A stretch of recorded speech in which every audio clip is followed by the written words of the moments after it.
दिव्य फल आपको प्राप्त हुआ है। नारायण नारायण। किंतु कुमार कार्तिकेय, इस दिव्य फल से सावधान अवश्य रहना। सावधान रहूं? क्यों? माता ने तो मुझे बताया कि ये दिव्य फल आपने ही पिता महादेव को भेंट किया था और अब आपकी इस फल से सावधान रहने की मंत्रणा दे रहे हैं। यदि कोई रहस्यमय कारण हो तो बताने की कृपा करें देवर्षि। इस फल के विषय में विशेष ज्ञान तो आपको ही होगा। नारायण नारायण। कुमार कार्तिकेय, आप भी मेरे समान बाल ब्रह्मचारी हैं। इस दिव्य फल के जब से मैं संपर्क में आया हूं, नहीं, जब से ये दिव्य फल मेरे संपर्क में आया है, तब से लेकर अभी तक मेरा अनुभव यह है कि ये फल केवल वे ही दृश्य दिखाता है जिसमें प्रेम तत्व प्रधान हो अथवा देवियों के दृश्य प्रधान। तो इसका कुप्रभाव हम पर क्यों पड़ेगा? पड़ सकता है कुमार, अवश्य पड़ सकता है, क्योंकि कुप्रभाव की गति और शक्ति इतनी तीव्र और प्रबल होती है कि उसके आक्रमण से बचना बड़े-बड़े शूरवीरों के लिए असंभव होता है। पृथ्वीलोक से लेकर स्वर्गलोक तक उसकी काली छाया से कोई नहीं बच पाया कुमार। देवर्षि, हो सकता है आप जो कह रहे हैं सत्य होगा। सत्य होगा नहीं कुमार, सत्य ही है। मान लेता हूं कि सत्य है। तो अब आप भी इस सत्य को मान लें कि कुप्रभाव का आक्रमण प्राणी पर तभी होता है जब वो कुमति से ग्रस्त हो अथवा कुकर्मों में लिप्त हो। प्राणी की कुमति जब तक कुकर्म का साथ नहीं देती, तब तक कुप्रभाव प्राणी को किंचित भी प्रभावित नहीं कर सकता, तनिक भी हानि नहीं पहुंचा सकता। धन्य है कुमार कार्तिकेय, आप धन्य हैं। आपसे ऐसी ही आशा थी। भगवान भोलेनाथ की असीम कृपा से आप सुमति के स्वामी और सत्कर्मों से जुड़े हैं।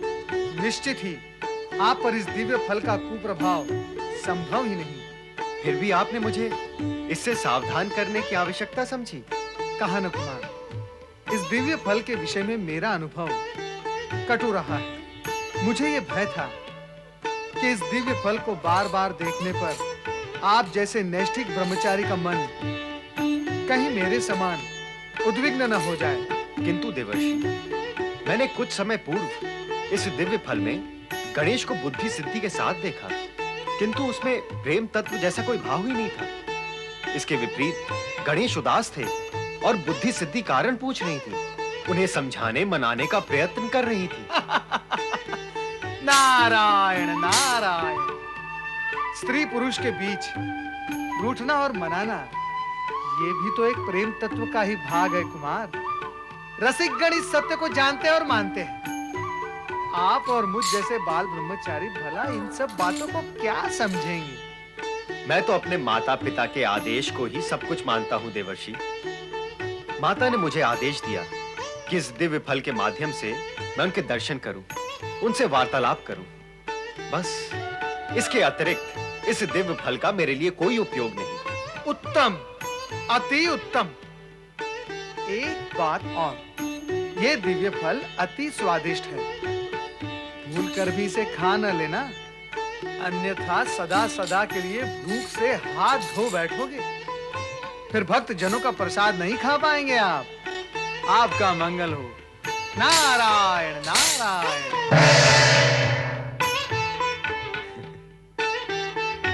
आपने जो कुछ भी कहा वो सब तो मैं पहले से ही जानता था देवर्षि।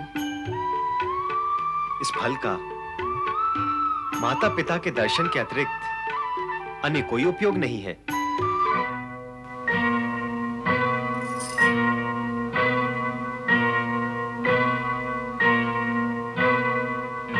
स्वामी, आज से पूर्व कभी हमने आपको ऐसा उद्विग्न नहीं देखा। आपकी धर्मपत्नी होने के नाते आपकी चिंता से चिंतित होकर इसे दूर करना हमारा कर्तव्य ही नहीं, हमारा धर्म भी है। देवी बुद्धि, आज तुम्हारी बुद्धि पर हमें आश्चर्य हो रहा है। बुद्धि की देवी होते हुए भी क्या तुम इतना नहीं समझती कि हम बड़े से बड़े शूरवीर को ध्वस्त करने में समर्थ हैं? तो फिर इस छोटी सी चिंता को दूर करने के लिए हम तुम्हारी सहायता क्यों लेंगे? तो फिर इस चिंता को आप स्वयं ही दूर करें स्वामी। सत्य तो ये है देवी कि तुम जिसे चिंता समझ रही हो वह चिंता है ही नहीं। तो फिर आप उद्विग्न क्यों हो रहे हैं?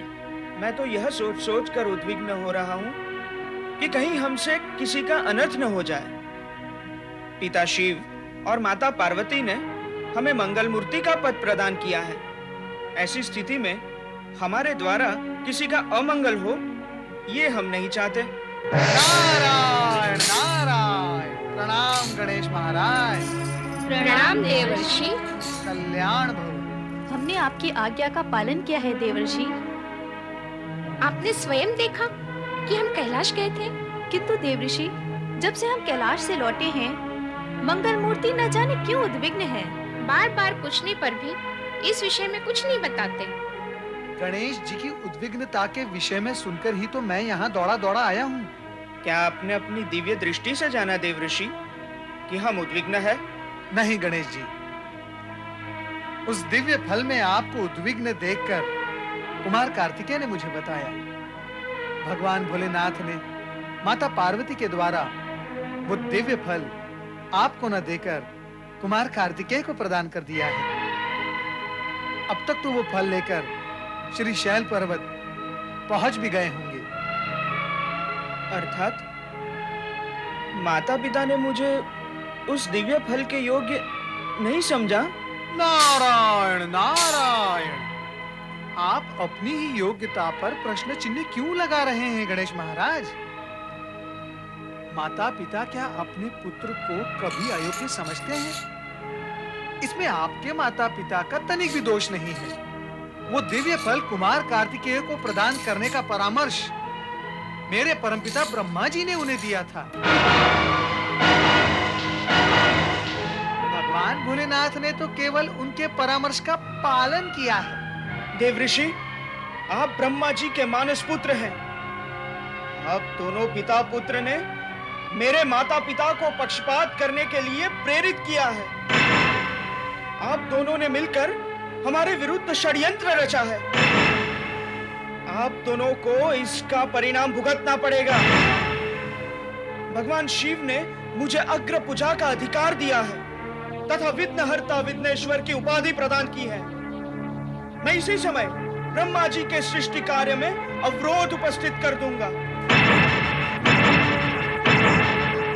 एवं विश्व भ्रमण की आपकी शक्ति भी हरण कर लूंगा।